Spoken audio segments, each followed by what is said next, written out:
God aften og velkommen til nyhederne. Vi har været så heldige i dag at kunne transportere direkte fra 100-årskrigen. Og jeg skal herover. Vi har været så heldige, at vi har haft en af vores rapporter direkte ude i felten og har snakket med både den franske og engelske konge. Jeg skal herover.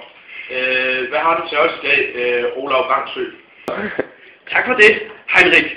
Jeg hedder Olav Bangsø, og jeg står på en lang lidt uden for franske landsby til syd. Og herovre ved siden af mig har jeg den engelske konge af England. Goddag her. Goddag. I har vundet kampen i dag. Ja, det var en storslået sejr over Frankrig. Hvad tror I det skyldes, at vi vandt den her overspillende sejr? Men det vil jeg nok give fortjenesten til mine bueskytter. De gjorde et fantastisk arbejde i dag. Ja, og de her bueskytter har der jo været meget snak om, især forud for kampen. For det er jo lidt af en militærteknisk revolution, har jeg forstået. Ja, det er helt nyt materiale, vi har forsøgt at bruge her. Det er jo så, at hver gang deres armbryste skyder en pil, der kan vores bueskytter simpelthen skyde tre af deres pile afsted. De skyder meget længere og meget mere præcise. Ja, det er jo lidt af en selvforherligelse, må man nok sige. Er der andre årsager til, at I har vundet denne kamp, tror jeg? Altså, vi havde jo positionsovertaget lige fra starten af. Vi var op ad frankerne skulle kæmpe op ad bakke, mens vi kun skulle skyde vores pile ned ad bakke. Hvilket gav os en teknisk fordel.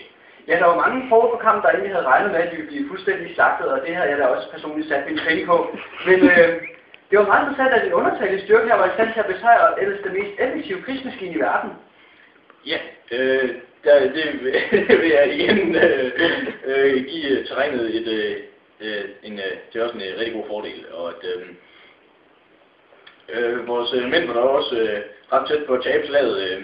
Ja, det har jeg hørt noget om.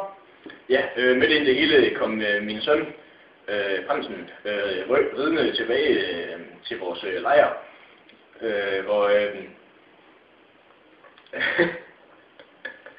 Var prinsen ikke travlt optaget af at holde styr på sin højre flanke? Nå, jo, selvfølgelig. Det var en af hans mænd, som kom tilbage og bad om forstærkninger. Men vi sagde så, at dem behøvede de slet ikke mod denne mindre her fra Frankrig af. Så vi sendte dem tilbage med vores velsignelse og Guds velsignelse, og derved bekæmpede de Frankrig. Mange tak for det. Så tak. Nej, jo. Olav Bangsø, Frankrig. Ja, goddag. Flere Spunger Larsen.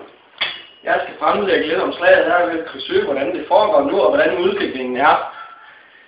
Her har vi lidt grafer over, hvordan soldaterne, de har det. Det her, det er Englands soldater, de har det meget godt. Der er ikke så mange døde. Da det er Frankrig, de har det ikke så godt. Som man kan se her, så er Englands tropper steget, men så er de faldet lidt igen, og så er de så steget igen. Ved Frankrig, der er der ikke så meget stigning, der er mest reducering. Og det er fordi, at Frankrig, de bare stormer frem imod Englands bueskytter. Englands bueskytter, de er meget bedre end Frankrigs armbueskytter.